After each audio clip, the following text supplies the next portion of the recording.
Hello बच्चों, कैसे हो आप सभी। तो लास्ट क्लास में हमने देखा था वर्क क्या होता है, ठीक है ना। तो बेसिकली हमने क्या किया था, एक ब्लॉक था उसको डिस्प्लेस किया था। तो फोर्स इनटू में डिस्प्लेसन, बल गुणा बल की दिशा में विस्थापन आया था। उसे अपन क्या कहते हैं, वर्क कहते हैं, कार्य कहते हैं। आज की क्लास में सीखेंगे कि एनर्जी क्या होती है, ऊर्जा क्या होती है। तो एनर्जी बहुत ही एक तरीके से कॉम्प्लिकेटेड चीज है वैसे तो समझना चाहिए, बट आप थोड़ा ध्यान से देखेंगे। लास्ट क्लास से पूरी तरीके से रिलेटेड है एनर्जी, है कि नहीं। देखो, अगर मान लेते हैं कि एक ब्लॉक है यहां पर एम मास का और वो रखा हुआ है, अगर मुझे इसे यहां पर लाना है तो क्या होना चाहिए, मुझे इससे उठा के यहां पर रख देना चाहिए।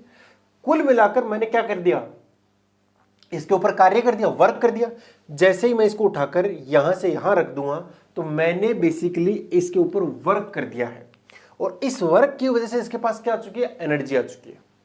या मैं ये बोलूं कि मेरे पास में एनर्जी थी तभी मैं क्या कर पाया, इस पर वर्क कर पाया। मेरे पास में एनर्जी थी तभी मैं इस पर वर्क कर पाया। ज्यादा अच्छा यही है, ठीक है सर।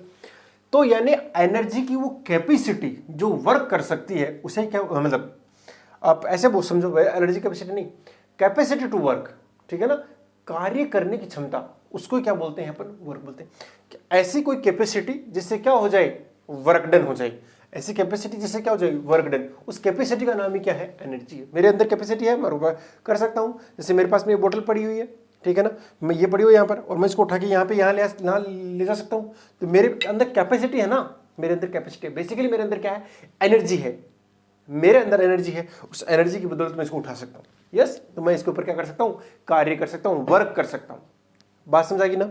हाँ, अब हमें दिन रात एनर्जी चाहिए ही होती है।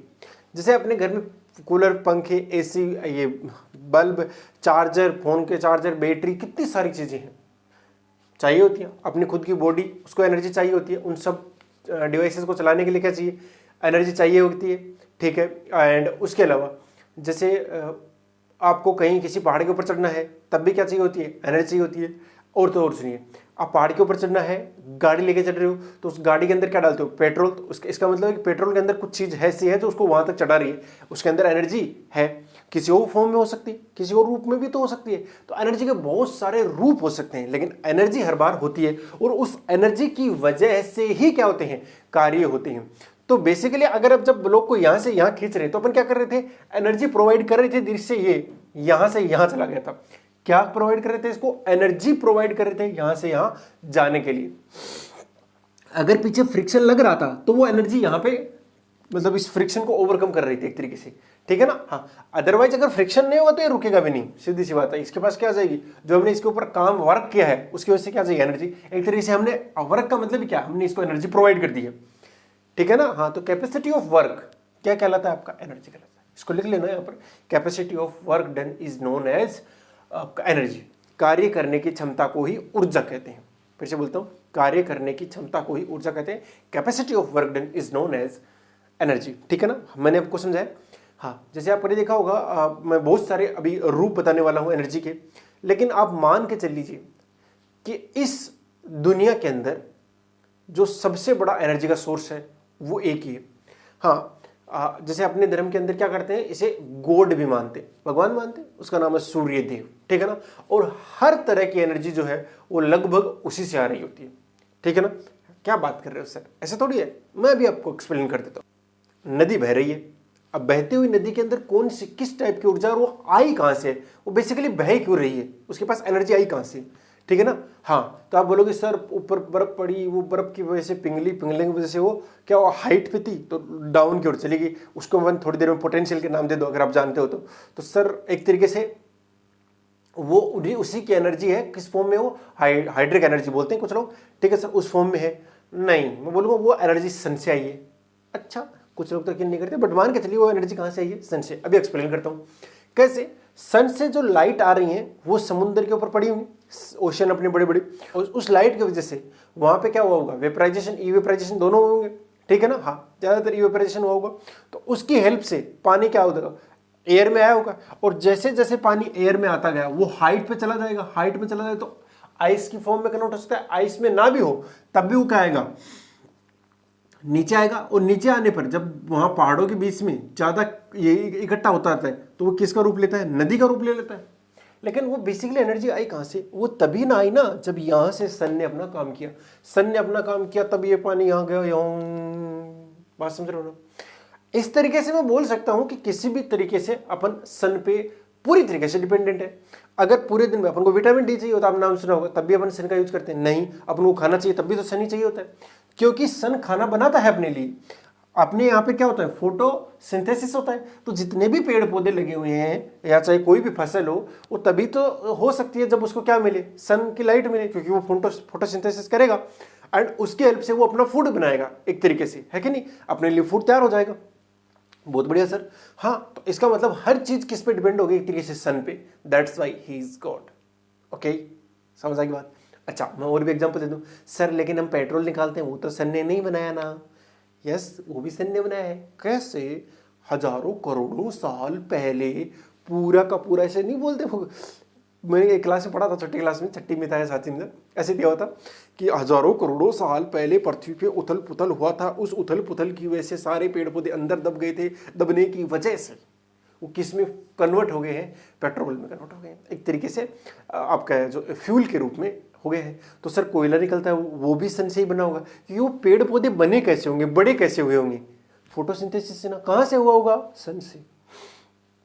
अच्छा सर, इसका मतलब है कि सारा काम किसकी वजह से हो रहा है? सन की वजह से ही हो रहा है। अगर सन नहीं तो हम नहीं, ये बात तय है। अगर सन 2 दिन के लिए ना निकले, सिर्फ 2 दिन के ना निकले, तो अपने जो अर्थ का टेम्परेचर है वो लगभग -70 डिग्री तक चला जाएगा। अभी जो अपना अर्थ का टेम्परेचर है, मतलब एवरेज टेम्परेचर की बात करूं, वो अराउंड 15 डिग्री सेंटीग्रेड है ना?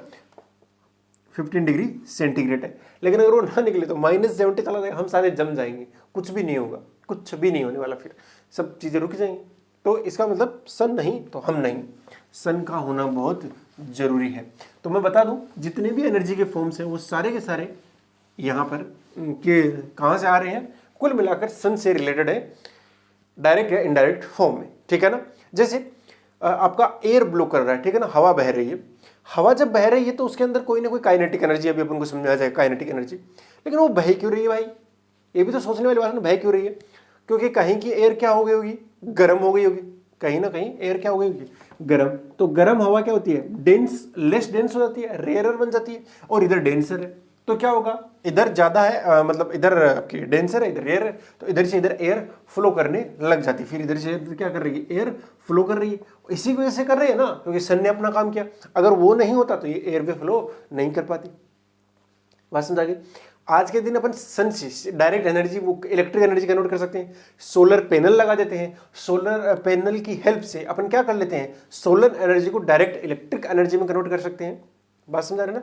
जिसको अपन फोटो इलेक्ट्रिक भी बोलते हैं। बहुत बढ़िया, ये सारी चीजें आपको अगर पता है तो बढ़िया, नहीं पता है तो आप ये मान कर चल लीजिए कि 99.99% केसेस में सन ही अपना एनर्जी का दाता है एक तरीके से, ठीक है ना? अब कई तरीके से आप सुनते हो कि एनर्जी क्राइसिस आने वाला है, एनर्जी क्राइसिस आने वाला है।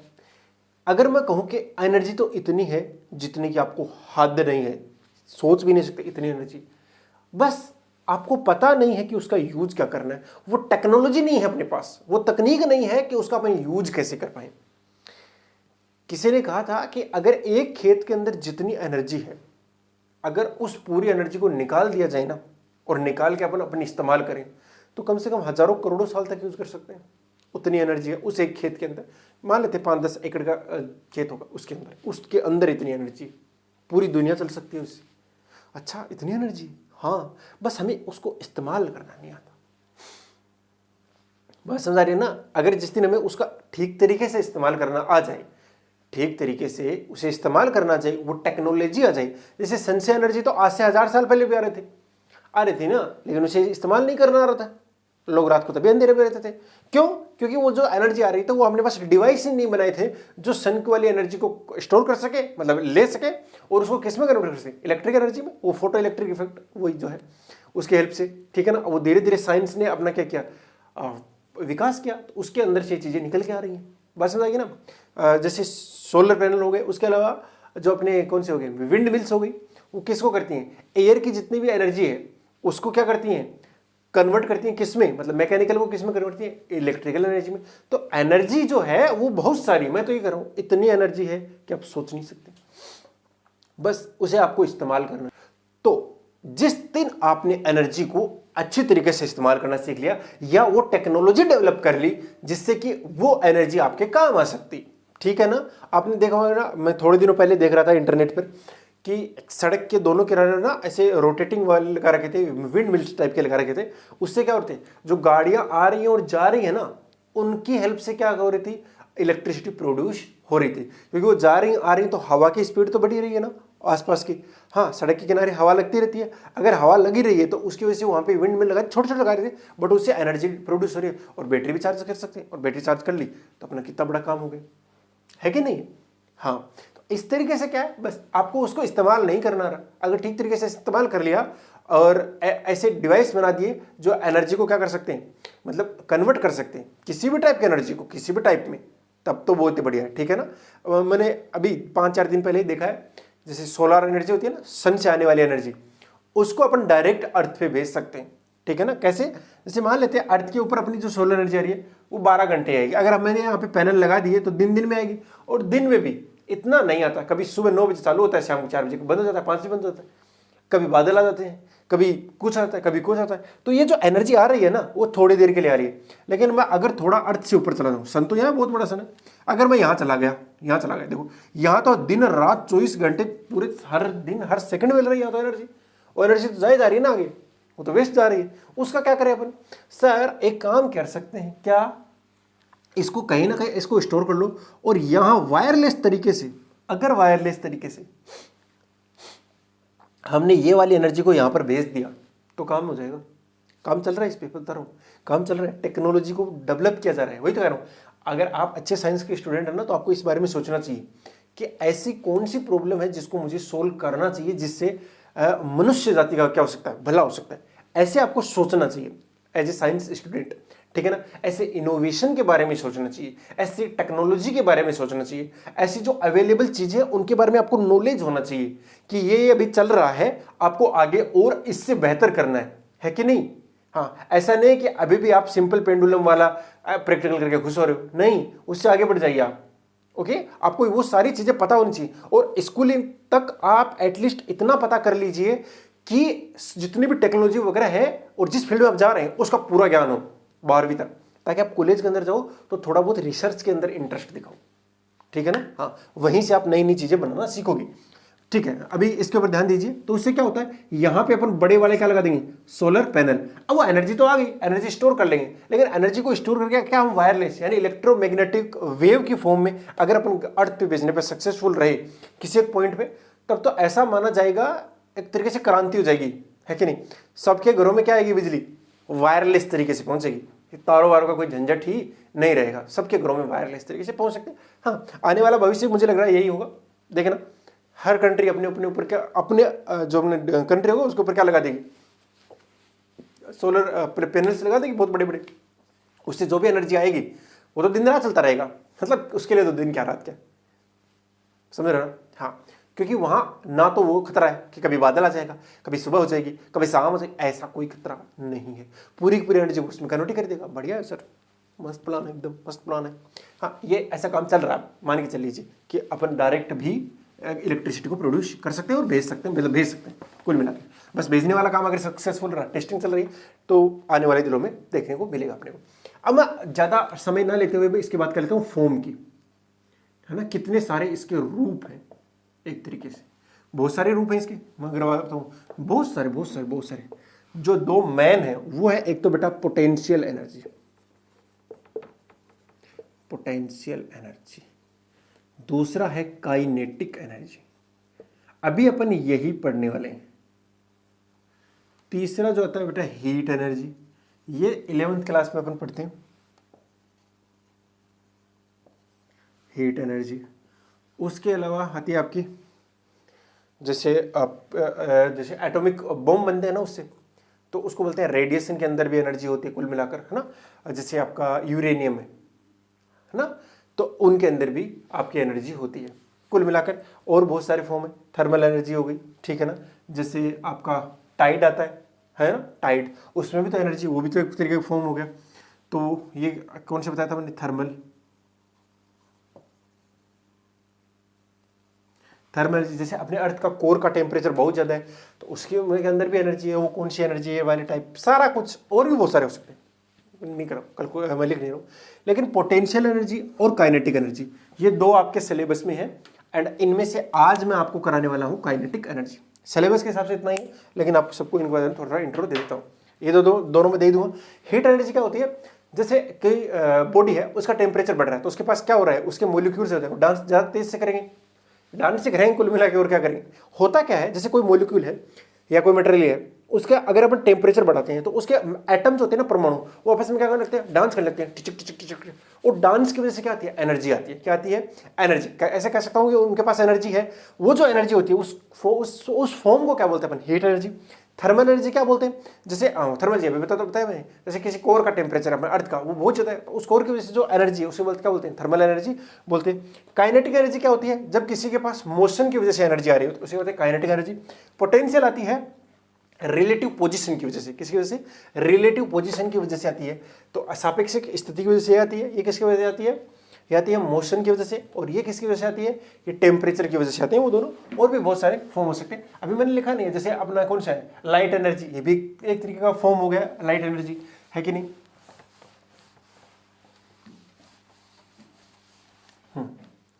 अब मैं लिखने जा रहा हूं काइनेटिक एनर्जी, इसको बोलते हैं गतिज ऊर्जा, हिंदी वाले बच्चों के लिए भी लिख देते हैं गतिज ऊर्जा। ध्यान से देखिए, अगर मान लो हम एकदम समझाने की कोशिश करता हूं, ये जैसे बॉक्स लिया था मैंने, इसका मास 100 m, और मैं इसके ऊपर क्या लगा दूं, फोर्स लगा दूं, कोई फ्रिक्शन वगैरह नहीं है, फोर्स लगाऊं और इसको कितना डिस्प्लेसमेंट कर दूं, s, इसी डायरेक्शन में, कुल मिला x कर दूं या s कर देता हूं, तुम्हारी मर्जी है, s करवा लो, चलो s कर दिया मैंने। s इसका क्या है, डिस्प्लेसमेंट, ये जो s है वो क्या है, डिस्प्लेसमेंट है, ठीक है ना, ठीक है जी सर। और ये f जो है वो क्या है, फोर्स है।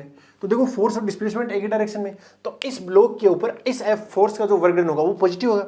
अब मैं ऐसा बोल सकता हूं ना कि जो ये वर्क डन कर रहा है एक तरीके से इसको एनर्जी तो प्रोवाइड कर रहा है, तो F का जो वर्क डन होगा वो इसके रूप में क्या जाएगा, मतलब इसके पास क्या जाएगा, एज ए एनर्जी आ जाएगा, एज ए एनर्जी आ जाएगा। अभी क्या आएगा, एज ए काइनेटिक एनर्जी आने वाला है। क्या आने वाला है, काइनेटिक एनर्जी। वो फॉर्मूला अपन निकालने की कोशिश कर रहे हैं कि आएगा कितना। तो अभी वो सिर्फ इसी डायरेक्शन में जा रहे हैं, डायरेक्शन नहीं बदल रहा है, डायरेक्शन नहीं बदल रहा। दूसरा, इसके ऊपर और कोई फोर्स नहीं लग रहे हैं, या लग रहे हैं तो उनका वर्क डन क्या है, जीरो है। फॉर एग्जांपल जैसे mg लग रहा है, नॉर्मल लग रहा है, तो वो लग तो रहे हैं लेकिन उनका वर्क डन क्या है, जीरो है। वर्क डन जीरो क्यों है, क्योंकि वो दोनों क्या लग रहे हैं, परपेंडिकुलर, लंबवत है, 90 डिग्री है, क्योंकि mg इधर लगेगा, नॉर्मल इधर लग रहा है, काम खत्म। कुल मिलाकर इसका ही आएगा, किसका, F का वर्क डन आने वाला है। अगर इस फोर्स का वर्क डन आएगा तो आने वाला मतलब क्या है, इसको एनर्जी मिल रही है, इसको क्या मिल रही है, एनर्जी। सर वो एनर्जी कितनी मिल रही है, तो वर्क डन निकाल लो ना यार, W बराबर कितना है, F इंटू में S, बस F इंटू में S। सर F बराबर क्या होता है, M में होता है, सर मुझे पता है, M इंटू में A होता है, M इंटू में A होता है, इंटू में S। हाँ सर पता था। अब ध्यान से देखो, एक चीज आपको पता नहीं होगी, ये जो A है या थर्ड इक्वेशन ऑफ मोशन वो क्या थी, equation v square is equal to u square plus में 2s। इनिशियली ये u इसका क्या था, जीरो, और मैं यहाँ पे मान लेता हूँ इसके पास वेलोसिटी कितनी आ गई, v आ गई ना, ये v आई, निकालनी नहीं मुझे, मैं मान लेता हूँ कि इसके पास स्पीड कितनी आ गई है, v, स्पीड कितनी आ गई है, v, और ये स्पीड बोल दो चाहे बोल दो वेलोसिटी, फिलहाल के लिए मैं स्पीड वर्ड यूज कर रहा हूँ। तो स्पीड कितनी हो गई, v, एंड डिस्प्लेसमेंट कितना हो गया, s। तो मैं ये लगा सकता हूँ ना, और मान के चलना कि ये फोर्स क्या था, कांस्टेंट, क्योंकि ये वाला फॉर्मूला ही तभी लगेगा जब फोर्स क्या हो, कांस्टेंट, अदरवाइज नहीं लग सकता। u जीरो हो गया, तो v स्क्वायर बराबर 2as। क्या मैं यहां से s की वैल्यू रख दूं, बोलो, तो s की वैल्यू निकाल लो, तो s बराबर कितना आएगा, v स्क्वायर अपॉन में 2a। आया कि नहीं आया, s की वैल्यू उठा के इसमें रख दो, किसमें, इस वाले में। जैसे मैं रखूंगा तो w बराबर कितना आएगा, ma इंटू में s कितना है, v स्क्वायर अपॉन में 2a। a से गया, कट गया ना, a से a, तो W बराबर कितना आएगा, 1/2 mv स्क्वायर। ये वर्क डन ही किसमें चला गया है, ये जो वर्क डन है वो किसमें चला गया है, इसकी एनर्जी में, और वो कौन सी एनर्जी है, काइनेटिक एनर्जी। तो काइनेटिक एनर्जी कितनी आती है, हाफ mv स्क्वायर आती है, कितनी आती है, हाफ mv स्क्वायर आती है। अरे बोलो समझ में आया कि नहीं आया, हाँ सर समझ में आ चुका है। तो बोलो, कोई भी पार्टिकल जो v स्पीड से जा रहा है उसके पास काइनेटिक एनर्जी कितनी है, हाफ mv स्क्वायर, बस खत्म बात, बस। हाँ बस, अब ये ताम झाम पर ध्यान रखना तो रख लेना एज ए डेरिवेशन क्लास के लिए। भाई काम का नहीं है, भाई काम का ये क्या है कि अगर कोई पार्टिकल जिसके पास स्पीड कितनी है, v है, और मास है, तो उसके पास क्या है भैया, काइनेटिक एनर्जी, और काइनेटिक एनर्जी कितनी है, हाफ एम वी स्क्वायर, याद कर लीजिए हाफ एम वी स्क्वायर, याद हो गया ना, बहुत बढ़िया सर, ये तो याद हुआ। थोड़ा और ध्यान में देखते हैं, इसी को मैं एक और फॉर्म में लिखवाता हूं। ये तो मास इनटू वेलोसिटी है ना, लेकिन क्वेश्चन में कई बार वो क्या देता है आपको, मोमेंटम दे देता है। मोमेंटम आपको याद ही होगा, मोमेंटम क्या था, P equal to m v, बोलो P इक्वल टू कितना था, एम वी। जी सर मुझे याद है, अच्छे से याद है। तो ध्यान से देखो, ये जो काइनेटिक एनर्जी है, मैं के ही लिखूंगा काइनेटिक एनर्जी को, ये कितना है, हाफ एम वी स्क्वायर। ध्यान से देखो, अगर मैं m से मल्टीप्लाई कर दूं और m से डिवाइड कर दूं, अगर मैं m से मल्टीप्लाई और m से डिवाइड कर दूं, तो kinetic energy is equal to कितना आएगा, हाफ m और m मल्टीप्लाई क्या होगा, m square v square divide by m। ये m तो ये रहा, ये m से मल्टीप्लाई हो गया, तो काइनेटिक एनर्जी कितनी आ गई, हाफ एम वी का स्क्वायर, एम वी का स्क्वायर डिवाइड बाई m। क्या मैं इसको ऐसे लिख सकता हूँ, एम वी को p square divide by 2m। तो ये जो काइनेटिक एनर्जी है, वो किस रूप में आ चुकी है, आपका मोमेंटम के रूप में आ चुका है। ये किसके रूप में, मोमेंटम के रूप में। ये किसके रूप में, स्पीड के रूप में। अगर आपको स्पीड गिवन है तो ये वाला लगाएंगे, अगर मोमेंटम गिवन है तो ये वाला लगाएंगे। ध्यान से देखो, अगर मैं मोमेंटम निकालूंगा यहां से, तो वो कितना आएगा, 2m के ई। यानी अगर किसी पार्टिकल के पास काइनेटिक एनर्जी है तो अपन उससे क्या कैलकुलेट कर सकते हैं, मोमेंटम भी कैलकुलेट कर सकते हैं। ध्यान से देखिए, ये जो मोमेंटम आया है वो सिर्फ और सिर्फ क्या है, मैग्नीट्यूड है, डायरेक्शन नहीं है। वैसे ये स्केलर क्वांटिटी होती तो इससे हमें क्या मिलेगा, सिर्फ मैग्नीट्यूड मिलेगा, डायरेक्शन नहीं मिलेगा। बट एक फॉर्मूला तो मिलेगा ना कम से कम, एटलीस्ट फॉर्मूले को अपन ध्यान में रखो या नहीं रखो, कम से कम ये रखना कि कर कैसे रहे, क्या हो रहा है एक्चुअली, ठीक है ना। यानी यही काइनेटिक एनर्जी इस रूप में भी अपन लिख सकते हैं, पी स्क्वायर बाई 2m, और यही है सिलेबस के हिसाब से बहुत इंपॉर्टेंट है। बट ये मुझे लगता है कि बहुत ज्यादा काम की चीज है, ये तो बहुत नेक्स्ट लेवल चीज है। थोड़ा सा वापस मैं उस फॉर्मूले पे आता हूं, थोड़ा सा मैं वापस अगर उस फॉर्मूले पे आऊं तो ध्यान से देखना, वो वर्क डन क्या आया था, तो work done is equal to क्या आया था, फोर्स इनटू डिस्प्लेसमेंट, यही आया था ना। अरे बोलो यस और नो। मैं मान लूं कि इनिशियल वेलोसिटी कितनी है u और फाइनल वेलोसिटी कितनी हो गई v। इनिशियल वेलोसिटी कितनी है u, फाइनल वेलोसिटी कितनी होगी v। तो जो वर्क डन आ रहा है, जो वर्क डन आ रहा है, वो फोर्स कितना हो जाएगा, बोलो बोलो। फोर्स बराबर क्या होता है, m इंटू में a, f into a into में s। तो ध्यान से देखो, जो ये वर्क डन है, w बराबर क्या होता है, फोर्स इंटू डिस्प्लेसमेंट, w बराबर एफ एम ए इंटू में डिस्प्लेसमेंट। ये तो चीज समझ आ गई। एक चीज है, v square is equal to u square plus 2s तो लगा सकता हूं मैं। ध्यान से देखो, इनिशियल वेलोसिटी u है और फाइनल कितनी हो गई v, प्रारंभिक कितना है, अंतिम इतना आया। क्या यहां से s की वैल्यू निकाली जा सकती है, निकालो जरा, v square minus u square divide by 2a रख दो उसके इसमें जैसे ही रखने जाओगे तो w बराबर कितना आएगा, m a इंटू में v square minus u square divide by 2a, ये है ना, a से a गया। और ये ध्यान से देखो, मैं इसको ऐसे लिख सकता हूँ, हाफ एम इंटू में v square minus half m u square. ये क्या आ गया, वर्क डन। तो ये जो वर्क डन आया है ना, उसको बोलते हैं के काइनेटिक एनर्जी। ये अंतिम काइनेटिक एनर्जी होगी, माइनस काइनेटिक एनर्जी जो आई है वो क्या आ गई है, इनिशियल। ओहो सर, बहुत बढ़िया चीज़ बता दी कि अगर किसी पार्टिकल का स्पीड u से बढ़कर कितना हो गया, v या घटकर जो भी है, तो उसके ऊपर जितने भी फोर्स वर्क कर रहे हैं, ये मैंने कोई अकेला नहीं, जितने भी फोर्स एक्ट कर रहे हैं उन सभी फोर्सेस का जो वर्क डन है, सभी बलों का कार्य, ये क्या है, work done by all forces, work done by all forces. इसी को क्या बोलते हैं अपन, सभी बलों का कार्य। क्या बोलेंगे, सभी बलों का कार्य, किसी एक का नहीं है, किसका है, सभी बलों का कार्य।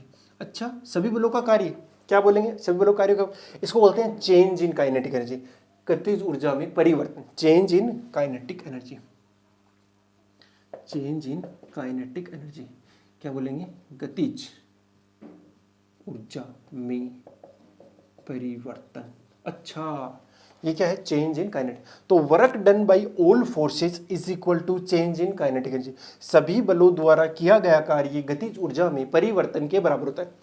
फिर से बोलता हूं, work done by all forces is equal to change in kinetic energy, सभी बलों द्वारा किया गया कार्य गतिज ऊर्जा में परिवर्तन के बराबर होता है।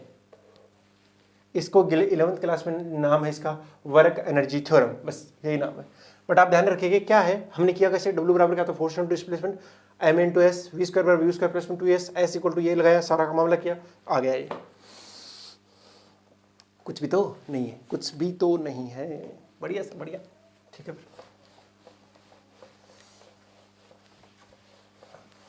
तो अभी तक हमने जो काइनेटिक एनर्जी के अंदर पढ़ा है वो 3 फॉर्मूले पढ़े हैं मोटे मोटे, और मोटा मोटा तो एक ही पढ़ा है। Kinetic energy is equal to कितना होता है, हाफ एम वी स्क्वायर, ये काइनेटिक एनर्जी होती है। दूसरा इसी का एक भाई था, वो क्या था, पी स्क्वायर बाई 2m, ये बस पी क्या है, मोमेंटम है, ये दोनों ही चीजें।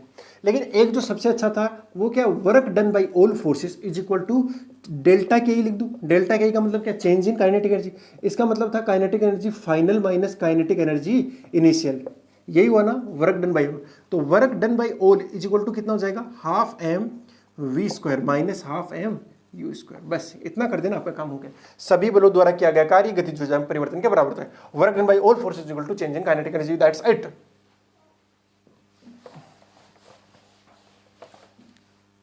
ओके, जो अगली चीज है वो है क्वेश्चंस, लगा लेते हैं क्वेश्चंस। ओके, तो क्वेश्चन नंबर 1 2 3 क्वेश्चन लगाते हैं, काम हो जाएगा आपको।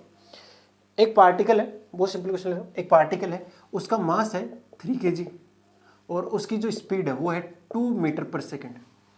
उसकी स्पीड है 2 मीटर पर सेकेंड। आपको बताना है इसके पास कितनी काइनेटिक एनर्जी है, कितनी काइनेटिक एनर्जी है, बस कुछ भी तो नहीं पूछा। तो काइनेटिक एनर्जी होती है हाफ एम वी स्क्वायर। कितना आएगा, kinetic energy is equal to आएगी हाफ इंटू में एम का मान कितना है 3 इंटू में वी का मान 2 का स्क्वायर कर दो तो कितना आएगा 4 6 आएगा यार, कितना आएगा 6। हाँ, यूनिट जो होती है एनर्जी की वो क्या होती है, जूल ही होती है, क्योंकि वो कैपेसिटी ऑफ वर्क डन है ना, कार्य करने की क्षमता ही तो है। तो एक्चुअली से वही चीज, बोलो सिंपल क्वेश्चन था, हो गया।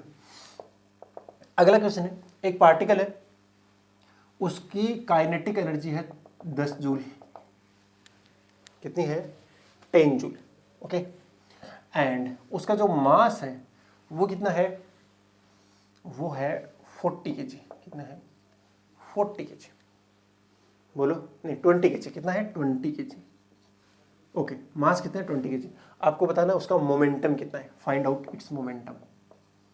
Find out momentum of particle, ठीक है ना, कण का समवेग। क्या याद करना आपको, कर दो भाई। तो kinetic energy is equal to कितना होता था, हाफ एम वी स्क्वायर। नहीं सर, इसमें तो कोई काम नहीं आएगा क्योंकि मुझे मोमेंटम निकालना। सर एक और भी तो होता है, P square divide by 2m। अच्छा, तो इसका मतलब है सर मुझे मोमेंटम पूछा गया है, मतलब पी पूछा गया है, तो sir P is equal to आएगा अंडर रूट 2m के। सर एम और के ही चाहिए, सर मिल तो रहा है 2 इंटू में एम कितना है 20 इंटू में के कितना है 10, कर दो कितना बनेगा 40 400 अंडर रूट 400 कितना होता है 20। हाँ, अब इसकी यूनिट क्या आएगी, जो मोमेंटम क्या होती है, एम इंटू वी। एम कितना होता है, किलोग्राम इंटू में मीटर पर सेकेंड। आंसर बहुत सिंपल हो गया भाई, कुछ ज्यादा जोर आना ही नहीं चाहिए, ठीक है ना, बहुत बढ़िया। एक पार्टिकल है और उस पार्टिकल पे कोई एक एफ फोर्स लग रहा है। क्या लग रहा है, एक एफ फोर्स। उसका मास है 1 kg और उसकी इनिशियल स्पीड है 3 मीटर पर सेकेंड, ठीक है ना। ये क्या है, इनिशियल स्पीड। इनिशियल स्पीड का मतलब होगा प्रारंभिक चाल, और थोड़ी देर बाद में इसकी जो स्पीड है 1 kg वाले की वो हो जाती है 10 मीटर पर सेकेंड। आपको बताना है कि इस फोर्स का work done by F, work done by F. ये पहले से नहीं लग रहा है, ये जो एफ है वो पहले से नहीं लग रहा है, ये तब लगा जब इसकी स्पीड कितनी थी 3 मीटर, और इसने बढ़ाकर कितनी कर दी 10। इसका मतलब इसने क्या किया, वर्क डन किया है। चलो वर्क डन किया तो बहुत बढ़िया, कितना किया है, तो मैंने बताया था work done by all forces, यहां सिर्फ एफ लग रहा है तो इसी का आ जाएगा। तो वर्क डन बाई एफ लिख दूं is equal to change in kinetic energy. बोलो चेंज इन काइनेटिक एनर्जी वो कितना होता है, half m v square minus half m u square. बोलो तो हाफ इंटू में एम कितना है, बोलो 1 ही रहेगा, इंटू में वी कितना है, वी फाइनल वाला 10 माइनस हाफ एम इंटू में यू कितना है 3 का स्क्वायर। बहुत बढ़िया, ये कितना बनेगा 100/2 50 माइनस ये कितना बनेगा 9/2 4.5 बनेगा। तो ये कितना आ गया 46.5 आ गया क्या, नहीं 45.5 जूल। बस ऐसे क्वेश्चन आपको घुमा के वो दे सकता है। ये तो नॉर्मल वाले क्वेश्चन हैं जो मैंने करवा दिए हैं, बाकी और भी अपन क्वेश्चन डिस्कस करते रहेंगे। बट ये काइनेटिक एनर्जी मेरे ख्याल से अभी आपको इसमें कोई दिक्कत नहीं होनी चाहिए। अगर दिक्कत रहती है तो आप मुझसे कॉन्टैक्ट भी कर सकते हो, कैसे भी, वाया व्हाट्सएप, वाया ईमेल और किसी के भी थ्रू। चलो बेटा, अब नेक्स्ट क्लास में अपन करेंगे पोटेंशियल एनर्जी को, जिसको समझना थोड़ा सा पेचीदा काम है बट मुश्किल नहीं है। समझते हो, थोड़ा सा पेचीदा, इसकी कंपेरिजन थोड़ा सा पेचीदा रहता है बट मुश्किल तो नहीं है। चलो बेटा, फिर अपन नेक्स्ट क्लास में उसको निपटाएंगे। Okay, wishing you all the very best. मिलते हैं नेक्स्ट क्लास में, तब तक के लिए बाय, जय हिंद।